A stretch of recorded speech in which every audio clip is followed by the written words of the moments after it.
Hey, welcome to Integrative Preparedness. I'm Steve Smith. I just watched probably the most frightening thing I've ever seen in my life. And no, this ain't clickbait. Somebody sent me something last night. I think they sent it last night. Yeah, they sent it to me last night, and I watched it this morning. And if this is anywhere close to true, uh, it is the most frightening thing I've ever heard, and it's something to be taken seriously. And I'll tell you this, as much as I have already taken steps to mitigate this, I'm going to take as many more as I can possibly take. And I'll tell you about that in a minute. Uh, when I started to, when I got done watching that, I started to do a couple of other things, but a ding came up, so I want to cover something else here. A ding came up on my phone, said something new was coming in, and I saw that Joe Fox over at Viking Preparedness had just put up a video. I had just, Joe and I had just exchanged a couple of emails earlier in the morning, and and so I said, "Oh yeah, okay," kind of things like that happen, and so I said, "Well, I'm going to watch that before I jump in the shower," and I watched it, and it was Joe uh, holding up my latest book, the one back here behind me, uh, the Blessings of Freedom, because I had sent him, and this I was going to make a video on this anyway, so I may as well use this opportunity to kind of let everybody know about this. Uh, that I had sent him several copies of the latest book because he and the Viking Network are in it, and I was going to say I was going to make an announcement on that because there are several of probably of your favorite YouTube channel people out there that are in this book, and I'm gonna address it. I'm gonna tell you why I did that, and it's not really just to pump up other YouTube people, although I like doing that for the ones that I think deserve it.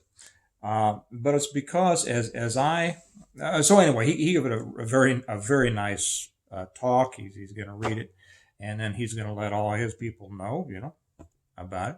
Well, let me back up just a minute. When I started thinking about it, I love putting people that I know in my books. Now I don't know. Well, I've never met Joe. And I should put in here, I know that I do this a lot. I speak parenthetically and I speak, with a lot of slashes and, all that kind of stuff. But my mind goes off in several different ways. And I realize, okay, this takes an explanation. That takes an explanation. I used to live in a world where I had to do everything bang, bang, bang, bang, bang. And now I allow myself to just take it where the ethers take me. And I'll come back and wrap it back up in a package. I had somebody, I forget, I had made mention of Joe on, I believe it was one of my Patreon videos, and somebody came back and said something to the effect of, you should either address him as Pastor Joe or Colonel, because he's retired. And I didn't know, I never knew his rank.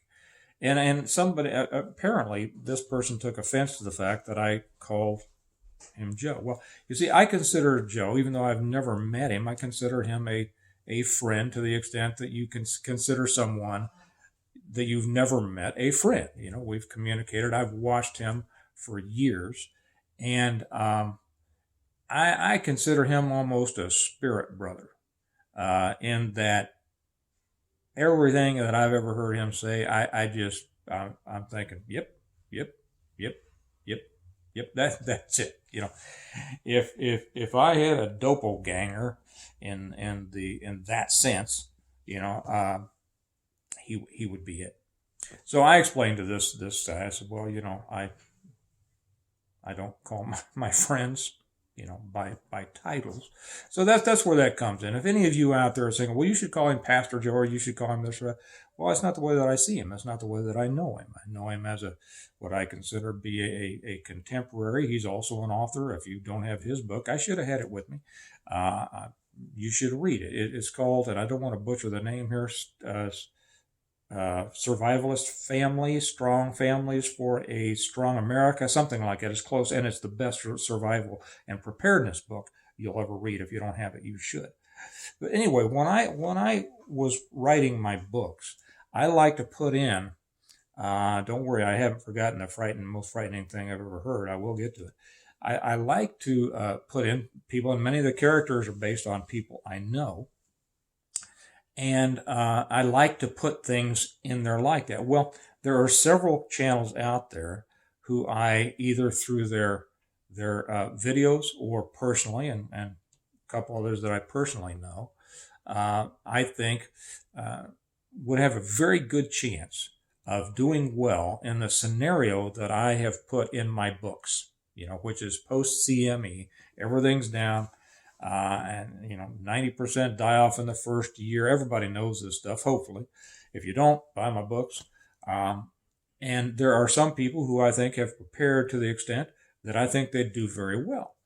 And a couple others you're going to meet in this latest book. You're going to meet Joe Fox. You're gonna meet some of the other Vikings.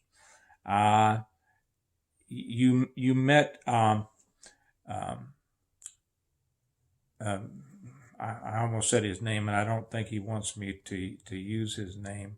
I'll leave that out for now. But you're going to meet some. You kind of take a look at the Viking network to the extent that I understand it. Now I don't claim to understand it, even though Joe has been very kind to explain it all to me.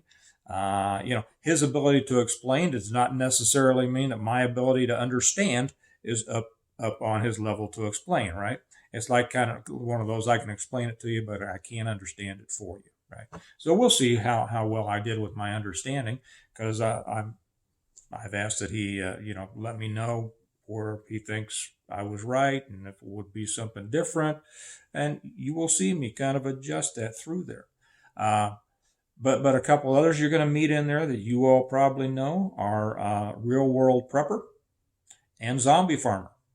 Because these people I consider friends, and I know what they've done to an extent. I mean, I don't know everything that anybody has done, right? But I know what they've done to prepare, and I think they would have a very good chance of coming out of a real catastrophe in good shape. And so for those of you familiar with the Stonemont series, a scout team has gone down through the South, down to South Carolina, and a couple of scout teams for different reasons. Those of you who have read the books, you Stonemonters, know what I'm talking about. They have gone down and they have come across a Real War Prepper, and through him, Zombie Farmer. And I think I put it together kind of in a believable way. At least I tried. And then they had heard clear down in Georgia about the Viking network back in book 4, and in book 5. Jim Wyatt, the head of Stonemont, has said, I bet there's and because they learned that the head of the I don't want to give away too much of the story. Anyway, scout teams goes down and they come across the Viking network. So that's kind of you're gonna meet those people in these books, because the books themselves really are. I started the books as a lesson, as kind of here's how do you prepare for something as horrible as a CME, and then how do you get through it, and how do you rebuild afterwards, and what are the good things, the bad things, the good people, the bad people, all this kind of stuff.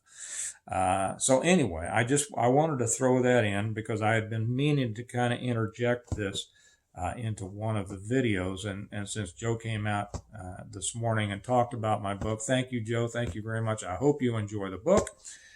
Zombie, Real World Prepper, your books are on the way. Zek, your books are on the way. I thought I had sent, if you're watching this, I thought I had sent them a long time ago, but I just sent them yesterday. My apologies. but they're on the way to you too. Um, and I hope that you all enjoy how you're portrayed, or agree with, or at least not insulted. And I hope you all enjoy the inclusions of them in the books as well. And there's a lot you can learn from these people. So, I imagine that most of you are probably subscribed to Viking Preparedness. If you're not, you should be. Hopefully, all of you or most of you are subscribed to both Real World Prepper and Zombie Farmer. If you're not, you ought to be. Two others I'll throw in there too. They're not included in the books, but there's a couple of other real smart guys out there, and that's Steve over at Corsair Trainers. Corsair, the old pirates, Corsair Trainers, and Guns Coast to Coast. So I think that pretty much covers that stuff. The most frightening thing that I've ever read or heard, because it was a video, it's about an hour-long video. I can only dance around it. I'm posting it over on the Patreon site. No, this is not a hook to get you to join Patreon. If you don't want to know about this, if you don't want to see it, I'll be honest. I won't say you don't deserve to see it, because everybody should. And that's certainly not the way I want to come off with this. But you want to see this. And I can't put it on YouTube, nor can I explain it. But it is the most frightening thing that I have ever heard. I'll tell you a little bit. I'll try to dance around to let you know kind of what it's about. If you've been with me for a while, that I worked for a major hospital system for the last over 12 years. And I was within that system, in the security department, for the whole time of this latest. I don't even want to get too close to saying the wrong thing to get this taken down. But you know what I'm talking about. All this, right? And all this, right? And I saw things happen in there. And I became very good friends, very close friends with a lot of the people who know the most about that. And that's not the administrators. It's not the people who were making all the bank off of all the, you know what. This was the most, I don't even know how to describe it. Even before what I saw today, it was the most corrupt, most evil thing I've ever seen, and it was foisted on the entire world. I saw so many people die alone. I saw so many families not being able to be with their loved one, their mother, their father, their sister, their brother, their husband, their wife, couldn't be with their loved one while their loved one was dying. Being in security, I had to deal with a lot of those problems, and there were problems, and I hated every minute of it, and I didn't keep my feelings. It caused a lot of problems because I made my feelings known. I stayed there because I wanted to at least be able to have some kind of, and sometimes I wanted to leave. I wanted to quit. But I wanted to be able to remain in a situation to where I could have some effect on it and keep expressing my opinions. And I did, and they didn't like it, and I don't care. To this day, I haven't, they told me to be gone back in October. To this day, they haven't fired me. Apparently, I'm on some kind of lifelong administrative leave, and I refuse to quit because they're going to have to fire me because I'm just waiting to take it to them when they do. All right? Anyway, it's given me a lot of time to write. But I was in it, and I saw some of the most horrendous things you can imagine, things that I can't talk about here. And during that time, I in the last 12 years, I have made a lot of good friends who, like I said, were in the know. Not the CEO, not the person, not even the doctors. And I'll tell you this, the doctors are the most clueless people you will ever find. Either they don't want to know, they refuse to know, or they're just so consumed with their big money and going along with the AMA that they are the most unquestioning people you could ever imagine. I don't hold any particular group up in necessarily high esteem because it's all about the individual, but most people kind of trusted doctors and said, he's a doctor. That brings with it something, right? Like other things kind of do and probably shouldn't. I have an extremely low opinion of the medical community now, and an extremely low opinion of almost every doctor I know. I think they're unquestioning. I wouldn't trust them with anything. Anyway, I'm off the point. The people who knew what was going on, which really in this case were some of the nurse practitioners, the advanced nurses, the emergency room nurses, the ICU nurses, the CRNs, which are the critical response or critical resource nurses. These are the ones who knew, and they explained this stuff to me from the beginning. And everything they said, which was opposite of everything the hospitals and the CDC and the FDA and everybody else and Fauci and everybody was saying, everything they said was correct. Everything they said was right. And I did a lot of my own research on it as well. And Kelly's kind of our head of intelligence around here. She pours through, in every good intelligence organization, there's always that unit to where they spend all of their time reading news items and scientific journals and things like that to kind of see what's going on and find the cracks and see, what's being said here and what's being said here and where's the truth? Where is this leading? Okay.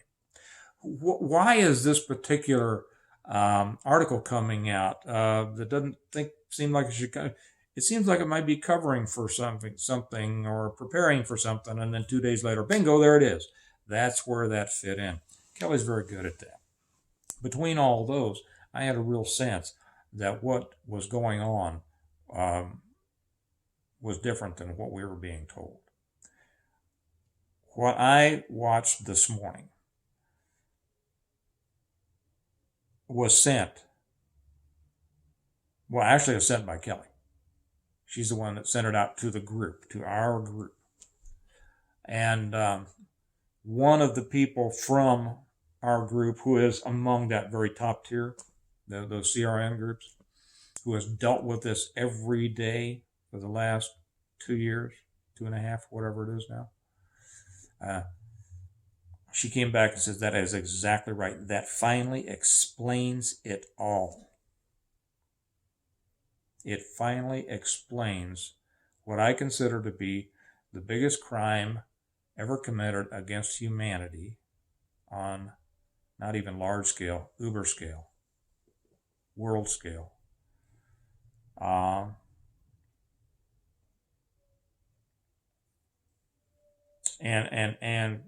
I guess evil is the only thing that can adequately describe it. And we've cheapened words so much that even now saying evil doesn't even begin to describe this.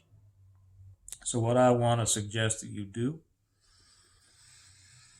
is watch it. I can't put it here, but it's going to blow your mind. And if you think you've thought about conspiracies before, nothing you've ever looked at touches this. I'm going to put it on Patreon. For those of you who are on Patreon, you've got it. For those of you who are not, the link is down here. Come over. I can't swear to any of this. I wouldn't try. But I've said before that pretty much every conspiracy that I've ever looked into, and I'm an old police investigator. I do it right. I know exactly how to go down. Okay. Every conspiracy, so-called theory that comes along that I've looked into with any depth, I've come about being comfortable. I could take that to a jury.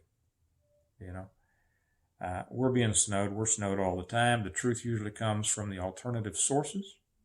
And the one thing to never say is that couldn't happen. If you're investigating a crime, the one place you never start from is, well, this here could not have happened. Now, I don't even assume that aliens didn't land and commit the crime. You know, I usually felt there was probably a very low chance of that. But you follow the evidence. You put the evidence together and you go where the evidence leads you. For those of you who are willing to see, willing to consider, willing to look at information and accept where the evidence takes you, and willing to accept the truth when you think you see it, I highly suggest that you watch this. It will change, I think. It won't change the way, if you're involved in good, basic preparedness, it's not going to change your life completely, but it's going to scare the you-know-what out of you. You are going to triple your efforts and probably tighten a lot of them up. I would like to say more. Even for a writer, I don't have the words to say how important I think this is. But you be the judge. Watch it. Comment. If you have other material that you can send to, reinforce it, even to take away from it, that's fine. Because, like I said, let me know if you don't think that this is right. But then have some evidence, have something to back it up, because what you're going to see is a whole lot of evidence backing stuff up. So if you have something on the other side, put it in for everybody else to consider. And this is going to have probably more of an effect on your preparedness than maybe anything else that you've seen before. So I'm going to leave it at that. Again, Joe, thank you so much for putting that up over there. I look forward to hearing how you think maybe things, either I wrote them the right way, or they might have been different, or whatever like that. And because I'm going to use that as I develop. And he said in his video this morning, he said, I think there might be Vikings more in future books. Yes, that's exactly right, because I think that is something that would probably work in that scenario. And thank you also, RWP and Zombie. Hope you enjoyed your parts in it, and I hope all you readers out there picking up the books. By the way, I don't think I even said this. The link's down here. You can either buy the books through. I guess I should have even. Joe even held my book up for several minutes, and I haven't even done it. There's the book, Blessings of Freedom, is number 5 in the Stonemont series. Read them in order. It starts with the reversion. The best way to go to find them is either on Amazon, it's both paperback, or Kindle. And you can put in Stonemont series by Stephen C. Smith or such as that, and you'll get them. You'll figure them out. Or there's a way also you can get autographed copies. The address and instructions are down there. So I'm going to get out of here. You all have a good day. Remember that we prepare well today in order to live well tomorrow. And I tell you what, after what I saw today, I've been preparedness-minded all of my life, and I have been heavy into it for a long time. I've written 5 books about this stuff, and after what I saw today, I am even changing some things. So with that in mind, you all have a good day. I'll talk to you later. Bye-bye.